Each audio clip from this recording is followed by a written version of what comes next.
Y bien, ayer se presentó un documento muy importante elaborado, financiado por AFIN, que es la Asociación de Fomento de Infraestructura, presidido, como sabemos, por Gonzalo Prialé.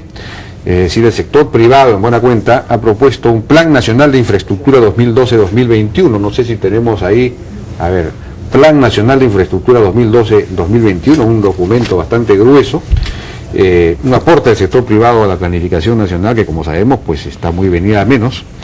Y estamos con dos de sus autores, digamos.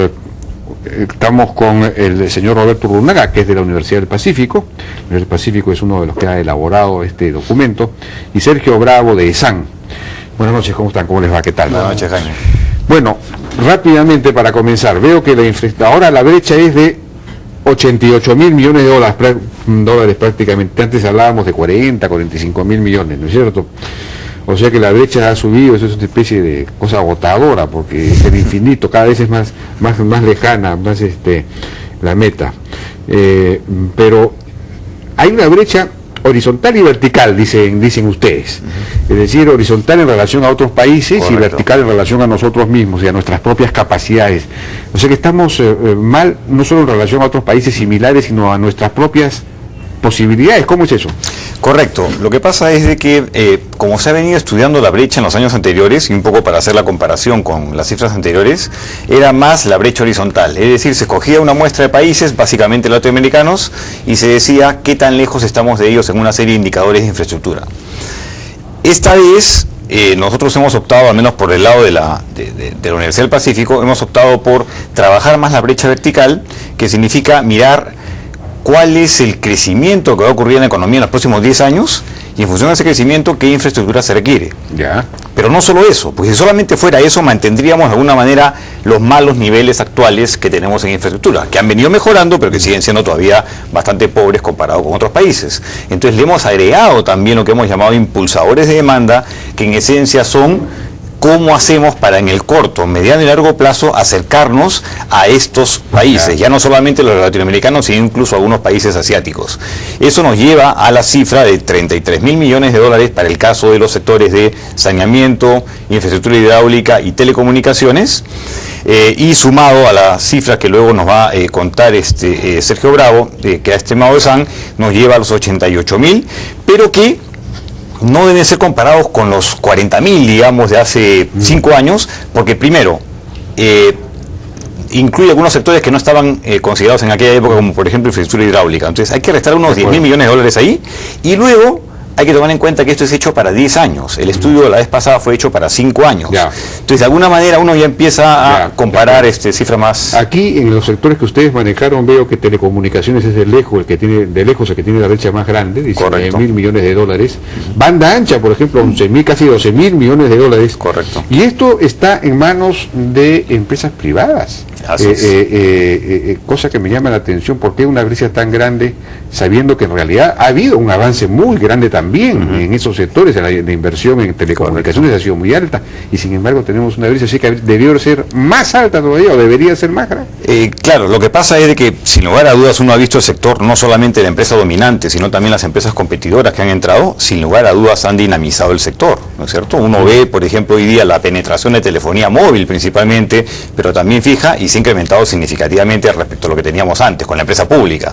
Entonces ha mejorado también la calidad, ha mejorado una serie de aspectos, pero en donde se ha avanzado relativamente poco todavía es en banda ancha. Entonces por eso es que el grueso de la inversión está concentrada en eso, porque lo que se quiere, ojo, no solamente es, por ejemplo, grandes ciudades, Lima, se quiere también cubrir el sector rural, y se quiere cubrir, por ejemplo, actividades tan importantes como la educación, por ejemplo, vía banda ancha, y eso cuesta bastante.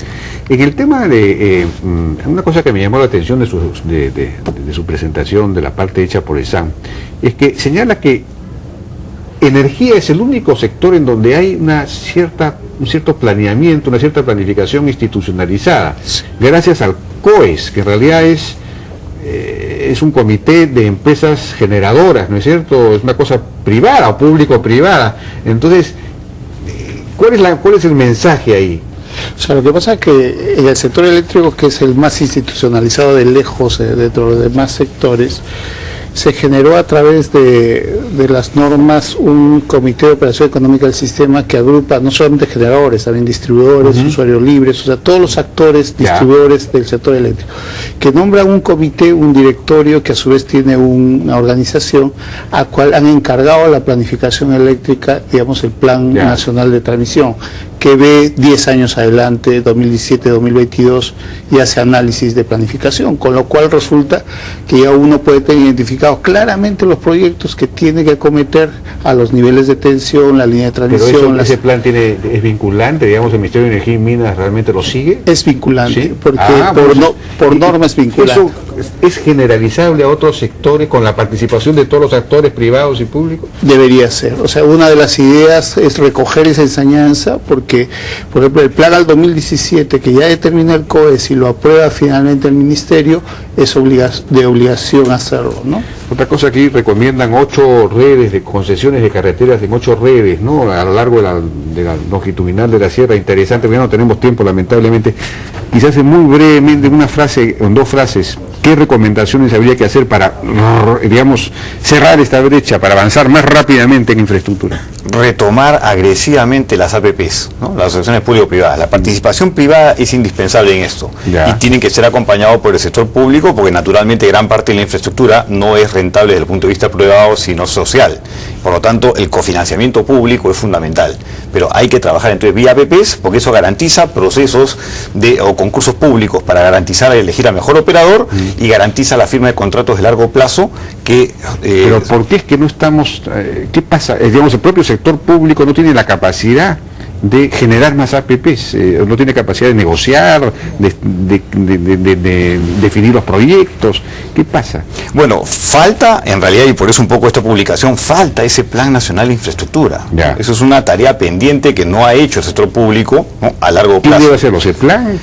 ¿Quién debe hacerlo? Como está la estructura del Estado, a mí se me ocurre que debería hacerse plan de indicación la institución adecuada, pero naturalmente hay que fortalecerla, ¿no? Sí, pues, de acuerdo. Y crear estas asociaciones, estos comités, digamos, público-privados, que como el caso del COES, digamos, ¿no? Que a nivel sectorial es una muy buena experiencia, y que después se integre todo en un sistema que permita priorizar también los proyectos, ¿no? Sí, es importantísimo, no solamente es listarlos, hay que priorizar y empezar a trabajar en equipo, en lugar de hacer una cosa por separado, ¿no? Y otra después hay que hacer paquetes conjuntos para aprovechar economías de escala. Claro. Y por ejemplo, intersectoriales, claro. Por ejemplo, como mencionaba también Esan, hacer una pista urbana, por ejemplo, pero que vaya de la mano con tubería para banda ancha, tubería de agua y desagüe, etcétera, ¿no? Y no romper después la pista para meter cada vez una, de acuerdo, es el problema de siempre. Bueno, ya nos ha ganado el tiempo, hemos lamentablemente tenido que correr demasiado en esta entrevista, que es muy importante a mi juicio para el futuro del país. Es un aporte muy importante del sector privado a un sector público que no tiene un plan de infraestructura nacional, como vemos.